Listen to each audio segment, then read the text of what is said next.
é? A expressão que se usava na época é entulho autoritário, né? Todas essas coisas que ainda representavam o antigo regime. Eu diria, não é, que se existe um entulho autoritário claro no Brasil de hoje, não é o fato de que a gente ainda não conseguiu reordenar, não é, o monopólio da força como o poder de Estado no Brasil, né, a serviço do poder de Estado no Brasil. Ao mesmo tempo, não é muito evidente que essa sobrevivência, no caso da polícia militar, das forças policiais, de um modo geral, no Brasil, não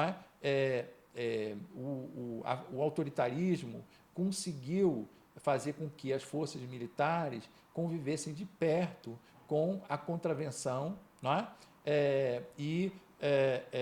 Ações fora da ordem legal. Não é?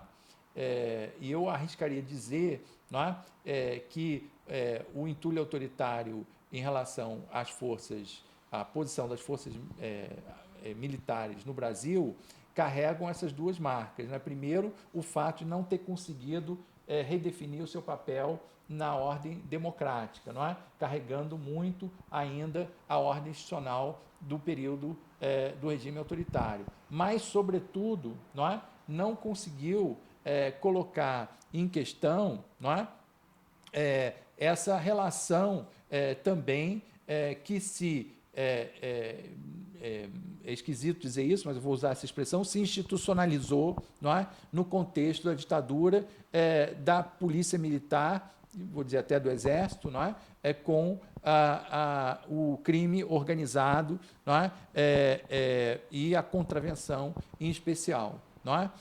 Não é à toa que no Brasil a gente continua tendo um mercado ilegal de armas em expansão, o que demonstra que as forças militares do Brasil não conseguem controlar o mercado de armas. Essa incapacidade, ela precisa estar explicada na própria organização das forças militares e no exercício do seu papel legal previsto.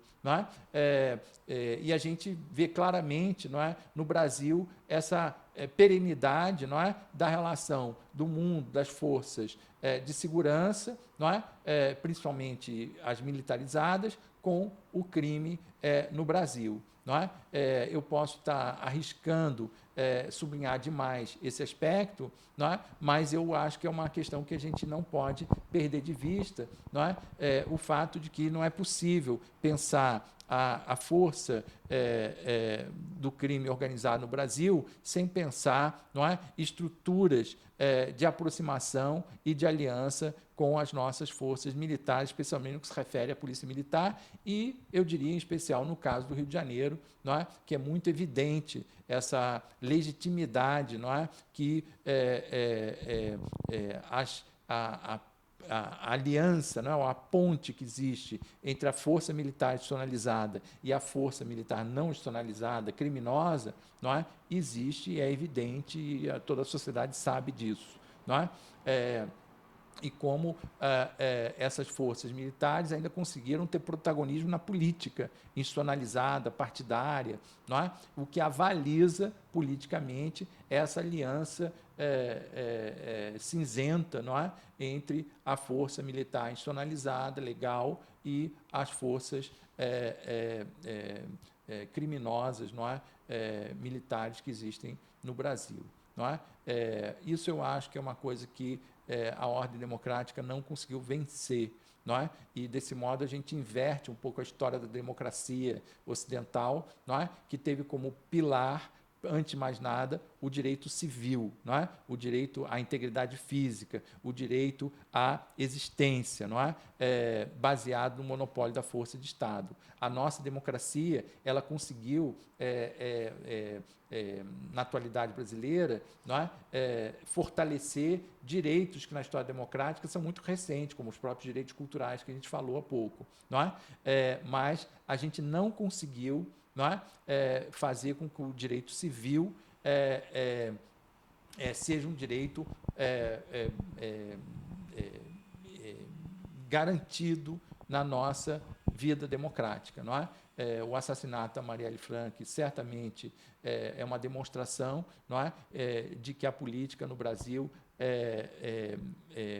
precisa enfrentar o direito à liberdade civil, não é? Que é aquela liberdade de existir, de ter identidade, de ter manifestação própria. Não é? O direito civil foi basicamente um direito relacionado ao direito da existência física, não é?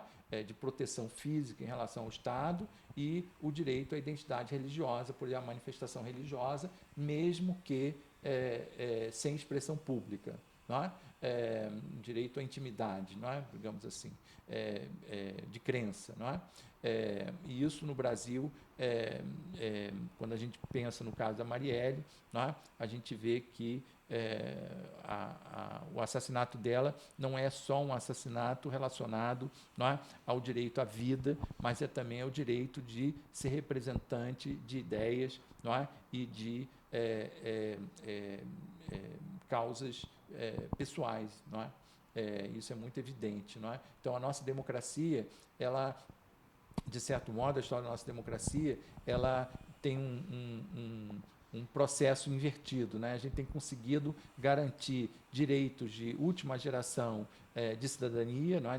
Direitos de cidadania de última geração. Não é? Estamos discutindo até o direito da floresta, não é? Todas as coisas que são pautas na luta democrática, muito recente na história geral da democracia, não é? Mas o direito à existência física, não é? Que tem sido o maior desafio da nossa atualidade, e ele termina comprometendo todos os outros direitos, não é? Porque ele é basilar. Não é? Então, isso talvez seja uma interrogação que a gente tenha que deixar para as novas gerações. Bom, e para fechar, a gente queria perguntar como foi a sua participação durante as diretas já? A minha participação, essa é bonita, não é? Porque eu era jovem, naturalmente, não é? Eu era ainda adolescente, ou sei lá, bem jovem, né? Na direta já eu tinha 16 anos, né? Então tinha uma fase da vida, né, que a gente quer conquistar o mundo, e naquele caso se confundia com conquistar a democracia. Não é? E tudo aquilo que andava junto com a imagem da democracia, que era a liberdade de expressão, a liberdade de identidades, não é? De crenças, não é? Mas também a liberdade de projetos de vida profissionais, variados, não é? Não sem razão eu me tornei um profissional do patrimônio, né? Um historiador, não é? Porque também tudo aquilo desafiava a história em relação ao futuro, mas também colocava em questão a história em relação ao passado do Brasil. Não é?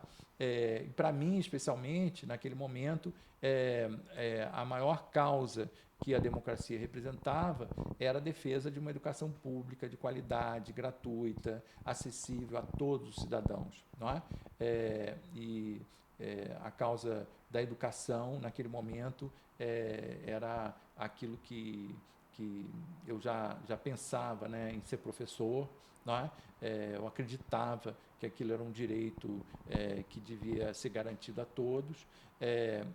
Naturalmente, eu fui um jovem de classe média no tempo da ditadura, então eu estudei em escola particular, no Rio de Janeiro, de boa qualidade, não é? Mas, ao mesmo tempo, eu convivia numa sociedade que ainda tinha muitos analfabetos, não é? Convivia com a experiência muito evidente no nosso cotidiano da falta de escolaridade da população. E isso era uma coisa, eu tive uma iniciação na vida a partir dos meus pais muito letrado, não é? E não entendia muito bem como é que era possível, né, a gente ter uma existência social sem que o letramento fosse decisivo, né? Tal ponto que eu terminei me tornando alfabetizador de adulto também, não é? E trabalhei como educador comunitário. Trabalhei em vários projetos de ação social, não é? Então, a pobreza, para mim, ela tinha uma expressão, não é? Que era a exclusão do direito à educação. Por que eu tinha isso? Eu não sei de onde veio essa minha convicção. Talvez pela história dos meus próprios pais, que tinham uma origem humilde, que pela educação garantiram uma existência familiar digna, não é?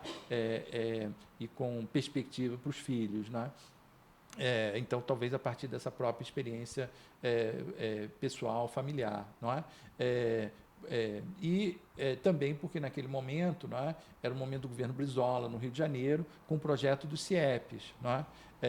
E que lembrava muito a experiência da Escola Nova, não é? De Anísio Teixeira.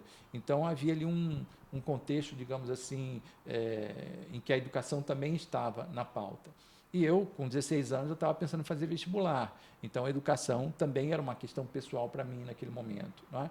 Então, pode ser que tudo isso tenha feito com que eu tenha me identificado, não é? Eu construído essa identificação de que a democracia tinha que andar junto com a garantia do direito à educação. E eu acreditava muito nisso, não é? E fiz disso, em grande parte, uma parcela dominante da minha vida, principalmente profissional, não é? E eu acho que isso é claramente uma herança, né, de um jovem que viveu esse momento das diretas já, né? E eu, naturalmente, tenho memórias lindas, né, do fato de que estive presente nas diretas já, enfim, e tinha todos aqueles personagens da história que eu admirava, não é?